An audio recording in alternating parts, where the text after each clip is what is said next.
በቀረበው ሪፖርትና የውሳኔ ሐሳብ ላይ አስተያየትም ጥያቄም ያላችሁ ምክር አባላት እንሰጣለን። እንደሚታወቀው የኢትዮጵያ ግብርና ስሞል ሆልደርስ የሚባሉት በእነሱ ዶሚኔት የሚደረግ ነው። አብዛኛው አርሶ አደሮች ዝቅተኛ የመሬት ይዞታ ያላቸው አርሶ አደሮች ናቸው።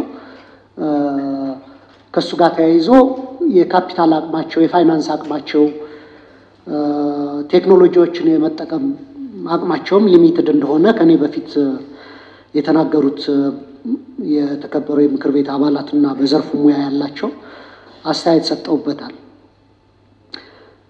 ያ ከመሆኑ አንፃር ረቂቅ አዋጁ የግብርና ኤክስቴንሽንን ከመንግስት ሙሉ ቁጥጥር አወጦ የግል ዘርፉ እና ሌሎችም ተዋንያን እንዲሳተፉበት ማድረጉ ጥሩ ሆኖ፣ ስጋቴ ግን ምንድነው ለረጅም ዓመታት በመንግስት እንኳን የኤክስቴንሽን አገልግሎቱ እየቀረበ አርሶ አደሩ የመጠቀም ችግር ነበረበት። አሁን በክፍያ ሲሆን እንደገባኝ የመንግስቱ የግል ዘርፉም አርሶ አደሮቹ ለሚጠቀሟቸው የግብርና ኤክስቴንሽን አገልግሎቶች ክፍያ እንዲከፍሉ ይደረጋል ማለት ነው እና እሱ መሆኑ አርሶ አደሮቹ የግብርና ኤክስቴንሽን አገልግሎትና ዘመናዊ የግብርና ቴክኖሎጂዎችን እንዳይጠቀሙ እንቅፋት ወይም ባሬራ አይሆንም ወይ? ምክንያቱም በዚህ ዘርፍ ተማሪዎቻችንም ስናማክር የተለያዩ ቴክኖሎጂዎችን አርሶ አደሮች እንዳይጠቀሙ ባሬር የሚሆኑባቸውን ነገሮች በሚያደርጓቸው ጥናቶች አንደኛው አክሰስ ቱ ካፒታል፣ አክሰስ ቱ ክሬዲት ፋሲሊቲ ነው ብዙ ጊዜ የሚጠቀሰው። ለሌሎች ቴክኖሎጂዎች እንኳን የፋይናንስ አቅርቦት በማያገኙበት ሁኔታ በተጨማሪ ለግብርና ኤክስቴንሽን አገልግሎት በክፍያ እንዲሆን ማድረጉ እንቅፋት አይፈጥርም ወይ? የበለጠስ አርሶ አደሩን ከዘመናዊ ቴክኖሎጂ አያርቀውም ወይ? እኔ ከዚያ ይልቅ ሁለት ሞዳሊቲ ብንጠቀም የተሻለ ይመስለኛል በአዋጅ ውስጥ ቢካተት። አንደኛው ሞዳሊቲ ስሞል ሆልደር ለሆኑ እና አገልግሎቱን በክፍያ ማግኘት ለማይችሉ አርሶ አደሮች በተለመደው መንገድ እስካሁን መንግስት ሲሄድበት የነበረና እንደውም በተሻለ መንገድ አገልግሎቱ መቅረብ አለበት። ሻል ያለ የመሬት ይዞታ ያላቸው፣ ሻል ያለ የገንዘብ አቅም ያላቸውና በግል ደግሞ ሰፋ ያለ እርሻ ያላቸው ባለሀብቶች ደግሞ ከግል ዘርፉ ገዝተው እንዲጠቀሙ አዋጁ እነዚህን ሁለት ዳይኮቶሚዎችን ለይቶ ቢያካትት የተሻለ የቴክኖሎጂና የግብርና ኤክስቴንሽን አገልግሎት እንዲኖር ያስችላል ያስባለሁ።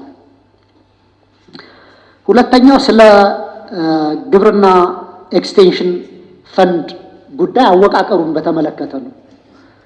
በአዋጁ ላይ የሚለው ይህ ፈንድ በፌደራል እና በክልል ደረጃ ይመሰረታል ነው። እኔ ግን ቢያንስ ቢቻል እስከ ቀበሌ እና የግብርና ልማት ጣቢያዎች ላይ መድረስ መቻል አለበት። ካልተቻለ ግን ቢያንስ በወረዳ ደረጃ ፈንዱ መቋቋም አለበት ብዬ አስባለሁ። ምክንያቱም በቀጥታ አገልግሎቱን ለሚሰጡት ባለሙያዎችና አገልግሎቱን ለሚጠቀሙት አርሶ አደሮቹን እነሱን ታርጌት ያላደረገ ፈንድ ከሞላ ጎደል በኦቨርሄድ የሚያልቅ ክልል ላይና ፌደራል ላይ በስልጠና በምናምን ሰበብ የሚያልቅና ታች ያለውን አርሶ አደር ተጠቃሚ ማያደርግ ነው የሚል ስጋት አለ። ስለዚህ አወቃቀሩ ታይቶ እስከ ወረዳና ቢቻል ደግሞ እስከ ቀበሌ ድረስ መውረድ ቢችል ቅድም የተከበሩ ዶክተር ከፈና ሲያነሱት የነበሩትን ባለሙያዎቹ ታች የሚገጥማቸው ቻሌንጆች አሉ። ለምሳሌ የመኖሪያ ቤታቸው በጣም ያልተደራጀ ነው፣ የሚመች አይደለም። ገጠር አርሶ አደሩ ጋር ሆነው አርሶ አደሩን እነዚህን አገልግሎቶች እየሰጡ ምርትና ምርታማነት እንዲያድግ የሚጠበቅባቸው ባለሙያዎች የሚኖሩባቸው የአኗኗር ዘይቤያቸው፣ የኑሮ ሁኔታቸው፣ የሚያገኟቸው ፋሲሊቲዎች ያልተመቻቸ ነው። ስለዚህ ይህንን ክፍተት ለመሙላት ነው ፈንዱ አስፈላጊነቱ የሚመስለኝ። ስለዚህ እነዚህ ነገሮች ወደ ታች ማውረድ ላይ ቢታይ ማለት ነው። በሶስተኛ የተከበሩ አቶ ሰሎሞን ሲያቀርቡ አንድ ባለሙያ በተለይ የፕራይቬት ሴክተር ኤክስቴንሽን ፕሮቫይደሩ ማሟላት ያለባቸውን ነገር ካላሟላ ሰርተፊኬቱ እንደሚነጠቅ ተገልጿል። አዋጁ ውስጥ ግን ሚስ ተደርጓል ብዬ ማስበው የመንግስትም ሆነ የግል የኤክስቴንሽን አገልግሎት አቅራቢ አንደኛ የሚጠበቅበትን ያክል አገልግሎት ባይሰጥ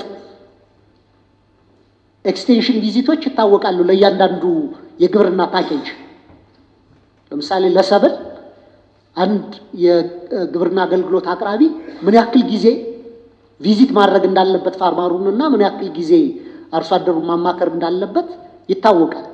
ከዛ በታች ቢሰጥ ወይም የተሳሳተ ሙያዊ ምክር ቢሰጥና በአርሶ አደሩ ምርትና ምርታማነት ላይ ጉዳት ቢደርስ የካሳ ጉዳይ አልተካተተም። ሙያውን መንጠቅ የሙያ ፈቃዱን መንጠቅ እንጂ አርሶ አደሩ ለደረሰበት ጉዳት ተገቢ አገልግሎቱን ሳያገኝ ስለቀረ ወይም ደግሞ የተሳሳተ አገልግሎት በማግኘቱ ምክንያት ለደረሰበት ጉዳት ካሳን ለምን ተዘለለ? ይህ ነገርስ መካተት የለበትም ወይ የሚለውን ነው። ከሞላ ጎደል አዋጁ ብዙ ነገሮችን ይዟል። ግን እነዚህ ነገሮች ቢካተቱ የተጠናከረ የግብርናውን ዘርፍ ማዘመን የሚችል እና ፋይዳ ያለው የግብርና ኤክስቴንሽን አገልግሎት መስጠት ያስችላል የሚል ሐሳብ አለኝ። በጣም አመሰግናለሁ። በመንግስት ነው የሚሰጠው የግብርና ኤክስቴንሽን አገልግሎት የሚሰጠው በመንግስት ነው። አንዱ በመንግስት በሚሰጥበት ጊዜ ደግሞ በማንኛውም ቦታ በማንኛውም አካባቢ በነፃ ይሰጣል አገልግሎት ነው የሚለው አዋጁ። በነፃ ነው የሚሰጠው። ቅድም ክቡር አቶ ዶክተር ደሳለኝ ያነሱት ከክፍያም ጋር ተያይዞ ችግር አይፈጠርም ወይ ጉዳት አይደርስም ወይ ለአርሶ አደሩ ያሉት እዚህ ላይ ምላሽ ነው የሚሆነው። ምክንያቱም በመንግስት ከዚህ በፊት ከነበረው ከሚሰጠው አገልግሎት የበለጠ ነው የሚሰጠው፣ ይቀጥላል። የግብርና ባለሙያዎችም በዛው ልክ የጎደላቸው ነገር ድጋፍ ለማድረግ አሁን እንደ ግብርና ሚኒስቴር አቋም ይዞ እየተሰራ ነው ያለው። በተለይ ስራ ቦታ ላይ የስራ ልብስ ያስፈልጋቸዋል፣ ማደሪያ ያስፈልጋቸዋል፣ የዝናብ ልብስ ያስፈልጋቸዋል ወዘተ።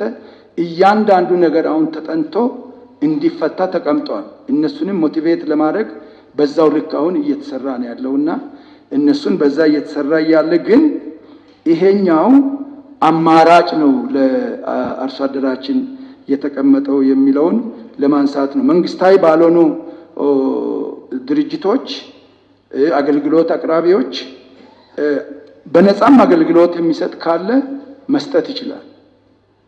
ከዛ ውጭ ግን በተመጣጣኝ ክፍያ አገልግሎት መስጠት ይችላል።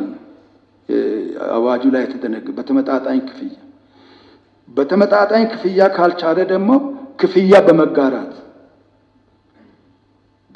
በመጋራት መስጠት ይችላል ማለት ነው። ከዛ ውጪ ግብርና ቴክኖሎጂ ግብአት ተካቶ የሚከፈልም ሊሆን ይችላል። ገንዘብ ከሌለው ግብአቱን ያገኘ ሰው ይሰጠዋል። ከዛ በኋላ መጨረሻ ላይ ከሚገኘው ምርት መክፈል ይችላል ማለት ነው። እና ይሄ አገልግሎቱን በዚህ መልኩ የማማከር የስልጠና አገልግሎት ነው የሚሰጠው። ገንዘቡን ግን በኋላ መመለስ ይችላል፣ ሚዛናዊ በሆነ መልኩ ማለት ነው። እና በዛ መልኩ እንዲታይ ነው። እላፊ ክፍያ የሚፈጠርም ከሆነ ተቀምጧል። መንግስት ጣልቃ እንደሚገባ የክልል መንግስት፣ የፌደራል መንግስት፣ በየደረጃው ያለው መንግስት አንድ አገልግሎት ሰጪ ተገልጋዩን ወይንም አገልግሎት ተቀባዩን እላፊ ክፍያ የሚያስከፍል ከሆነና የሚጎዳው ከሆነ ጣልቃ ይገባል፣ ያርማል፣ ያስተካክላል። እንደገና ደግሞ በምክክር እንዲፈታ ያደርጋል ማለት ነው። ወደ ወረዳና ወደ ዞን ለምን አይወርድም? ፌደራል ላይ ብቻ ለምን ይያዛል? በፌደራልና በክልል የሚለው ምንድን ነው? ስርዓት ባለው መልኩ እንዲመራና በየቦታው በሁሉ አሁን በኢትዮጵያ በርካታ ወረዳዎች ናቸው። እያንዳንዱ ወረዳ የፈንድ ጽሕፈት ቤት ካቋቋመ የሚገጥመው ነገር ምን እንደሆነ እኛ እንደ ቋሚ ኮሚቴም ጠይቀናል። ይህን ጥያቄ በደንብ ነው ውይይት ያደረግነው። ስለዚህ በተማከለ ሁኔታ በክልልም በፌዴራልም ስርዓት ባለው ሁኔታ የፈንድ ሲባል ሌላ ችግር ይዞ ይመጣል በኋላ በሚፈለገው ተግባር ላይም ላይውል ይችላል። ስለዚህ ስርዓት ባለው ሁኔታ ፌዴራሉም የክልል ቢሮዎችም በአግባቡ ፈንዱን በማፈላለግ የተገኘው ፈንድ ደግሞ ስራ ላይ እንዲውል ለማድረግ በጥንቃቄ እንዲመራ ተፈልጎ መሆኑን ለማንሳት ነው። የተሳሳተ መረጃ ቢሰጥና ለተገልጋዩ ህዝባችን አገልግሎት በሚያቀርቡበት ጊዜ የተሳሳተ መረጃ ቢያቀርብ ጉዳት ሊኖር ይችላል። ለአርሶ አደራችንና ለአርሶ አደሩ ካሳ የሚከፍልበት አግባብ ቢቀመጥ የሚል ጥያቄ ተነስቷል። ጥያቄው ተገቢ ነው። እኛ በደንብ በዚህ ጉዳይ ላይ ስንወያይ የሚያጠፏቸው ጥፋቶች ካሉ የወንጀል ተጠያቂነት ለምን አይቀመጥም የሚል ጭምር በደንብ ተወያይተን ነበር። በእነዚህ ስራዎች ውስጥ ይህን ያክል የሚገጥም አደገኛ ችግር አይኖርም፣ ወንጀል ተጠያቂነት የሚያመጣ እንዲሁም ደግሞ ወደ ካሳም የሚያደርስ የሚለውን በደንብ ነው ያየነውና በዲሲፕሊን እርምጃ መውሰድ የሚቻል መሆኑን በሚገባ ተወያይተን ነው ያየነው። ወይም አስተዳደራዊ እርምጃ መውሰድ ይቻላል፣ በወንጀል ተጠያቂነትም ሆነ ካሳ ድረስ የሚያደርስ አለመሆኑን ነው ያየነው። ከዚህ ጋር ተያይዞ ምንድን ነው ግብአት አያቀርብም። አገልግሎት አቅራቢው መታየት ያለበት ግብአት አያቀርብም። ማዳበሪያም ሆነ ምርጥ ዘር ኬሚካል አያቀርብም።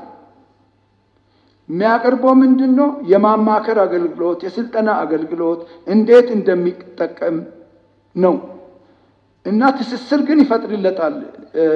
ግብአት ለሚያቀርቡ አካላት ከዚህ አካይ ታገኛለህ፣ ማዳበሪያ ከዚህ ታገኛለህ፣ ምርጥ ዘር ከዚህ ታገኛለህ፣ ይሄ ምርጥ ዘር በዚህ መልኩ ይጠቅማል፣ ማዳበሪያ በዚህ መልኩ ይጠቅማል ብሎ የማስረዳት የማማከር ስራ ይሰራል።